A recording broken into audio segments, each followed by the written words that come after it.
Obama will address country on Syria, calls crisis threat to global peace. World News. MSN. Outlook. More. Autos. My MSN. Video. Careers and jobs. Personals. Weather. Delish. Quotes. White pages. Games. Real estate. Wonderwall. Horoscopes. Shopping. Yellow pages. Local edition. Traffic. Feedback. Maps and directions.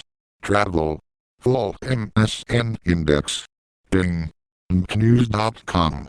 Today. Nightly news. Meet the press. Dateline. MSNBC. Breaking news. Newsvine. Home. U.S. World. Politics. Business. Sports. Entertainment. Health. Tech. Science. Travel. Local. Weather. Advertise vertical bracket ad choices. Recommended. Egypt's largest Christian community threatened as Islamists take over town. Recommended. Protests ahead of Moscow vote as Putin critic Navalny surges in polls.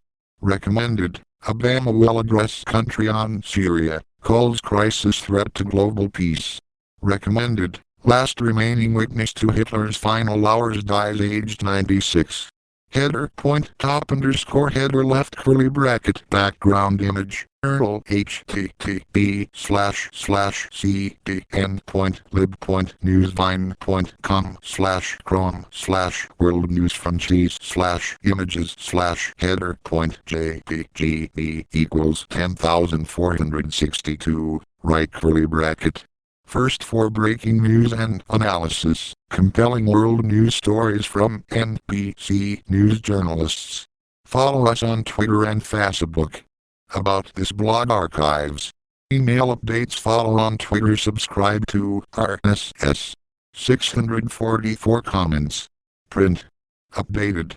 5 minutes ago. Obama will address country on Syria, calls crisis threat to global peace. This is not convenient, President Obama says at the G20 summit in St. Petersburg, Russia, of making the tough decision to take action against Assad for the brazen use of chemical weapons and calls out those who decried international inaction against human rights violations in Rwanda to recognize the need for action in Syria. By Shauna Thomas, Aaron McClam and Alastair Jamieson, NBC News. St. Petersburg, Russia. President Barack Obama, facing hardened international opposition to a strike against Syria and returning home to a skeptical American public, will address the country Tuesday to make his case. Obama made the announcement Friday at a press conference before leaving a summit of the group of 20 world powers in Russia. He said that Syria's use of chemical weapons isn't just a Syrian tragedy. It is a threat to global peace and security. Failing to respond would send a signal to rogue nations, authoritarian regimes and terrorist organizations that they can develop and use weapons of mass destruction and not pay a consequence, Obama said. And that is not the world that we want to live in. Advertise vertical bracket ad choices. He said he would tell Congress and the public in coming days that any American strike would be limited and proportionate. He did not directly answer a question about whether he would go forward with an attack without the approval of Congress.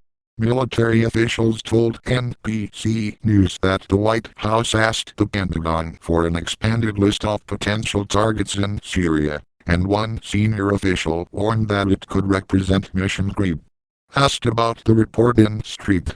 Petersburg, Obama called it inaccurate and declined to elaborate. President Obama says he is not itching for military action in Syria but added he cannot see many alternatives.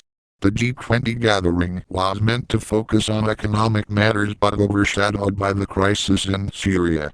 Obama said that most leaders addressed with him that Syrian leader Bashar Assad launched a chemical attack but were divided about whether to respond with force.